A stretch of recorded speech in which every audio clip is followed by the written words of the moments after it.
Aujourd'hui, il y a des nouvelles importantes en provenance de Transnistrie. Ici, la Russie a soudainement fait un pas énorme vers l'annexion de la région transnistrienne de la Moldavie, tentant d'utiliser son vieux discours d'oppression et de plonger la Moldavie dans le chaos. Désormais, la Transnistrie est prête à exploser et à devenir le prochain Donbass, alors que la Russie prépare le terrain pour une intervention à grande échelle. Récemment, Vladimir Poutine a signé un décret simplifiant la procédure permettant aux habitants de l'enclave séparatiste moldave de Transnistrie d'obtenir la citoyenneté russe. Les nouvelles règles suppriment plusieurs exigences habituelles, notamment les 5 années de résidence en Russie, ainsi que les examens de langue russe, d'histoire et de législation. Dans une région d'environ 470 000 habitants, plus de 200 000 possèdent déjà la citoyenneté russe. Et désormais, la Russie veut rendre l'autre moitié russe également, transformant de fait la Transnistrie en une partie de la Russie. Ce décret supprime les derniers obstacles bureaucratiques pour le reste de la population, et les responsables russes présentent cela comme un soutien à une population russophone traditionnellement tournée vers Moscou. Cette mesure a été prise en même temps qu'une nouvelle législation autorisant l'utilisation de l'armée russe pour protéger les Russes à l'étranger, ce qui suscite des inquiétudes quant aux conséquences potentielles pour l'enclave bientôt entièrement russe. À peine un jour après l'assouplissement de cette législation, les discours russes affirmaient déjà que l'Ukraine et la Roumanie cherchaient à absorber la Moldavie et à opprimer les communautés russophones. Les Russes ont affirmé que cela était dû à un projet de loi introduit au Parlement ukrainien proposant de reconnaître les Gagaouzes comme un peuple autochtone.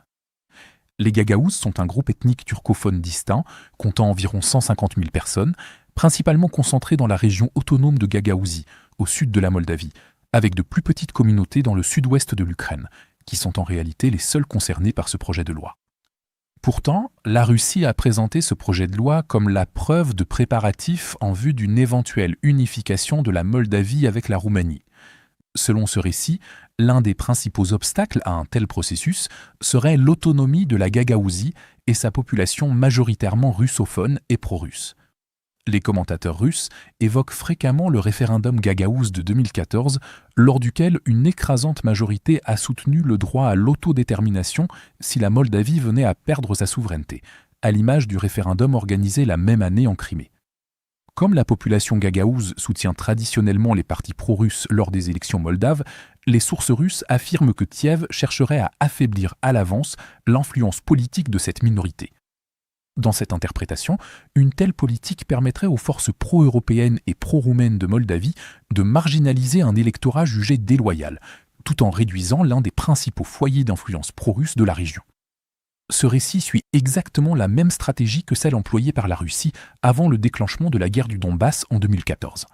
En 2014, comme lors de l'invasion à grande échelle de l'Ukraine, Moscou a justifié ses actions en affirmant qu'elle défendait les populations russes et russophones contre une prétendue oppression, discrimination et génocide, ce qui s'est avéré totalement faux.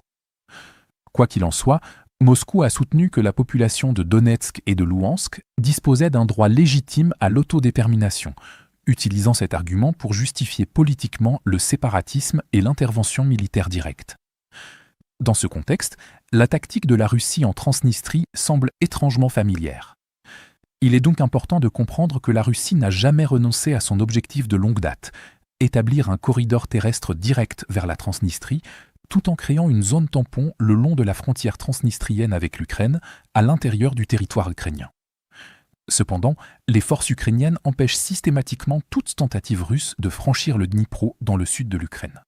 Les opérations navales ukrainiennes actives et simultanées, qui assurent le contrôle de la mer Noire, sont les deux seuls obstacles qui empêchent la Russie d'atteindre son objectif. La Moldavie en est pleinement consciente et le blocus sécuritaire et logistique strict imposé conjointement par l'Ukraine et la Moldavie empêche la Russie de renforcer ou d'étendre sa présence militaire sur place. Tant que l'Ukraine et ses alliés conservent ses avantages défensifs, la Russie n'a aucune perspective réaliste de lancer une opération vers la Transnistrie, que ce soit par la mer ou de l'intérieur. Globalement, la Russie tente de créer une nouvelle guerre du Donbass en Moldavie, en ravivant les mêmes discours sur la protection des russophones et l'autodétermination. En simplifiant les procédures d'obtention de la citoyenneté, la Russie déclare de fait que tous les Transnistriens sont russes. Par cette démarche, le risque d'un second Donbass devient réel, ce qui crée un précédent pour de futures escalades politiques. Cependant, malgré ces efforts, Moscou ne dispose pas des capacités militaires, navales et logistiques nécessaires pour atteindre ses objectifs stratégiques. Tant que l'Ukraine et la Moldavie maintiennent la pression, la Russie restera incapable d'aller au-delà de la rhétorique et des campagnes de déstabilisation.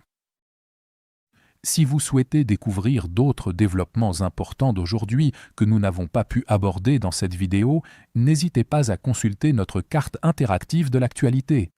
Le lien vers notre carte interactive se trouve dans la description ci-dessous. Merci d'avoir regardé cette mise à jour et un merci tout particulier à tous ceux qui suivent déjà notre carte interactive.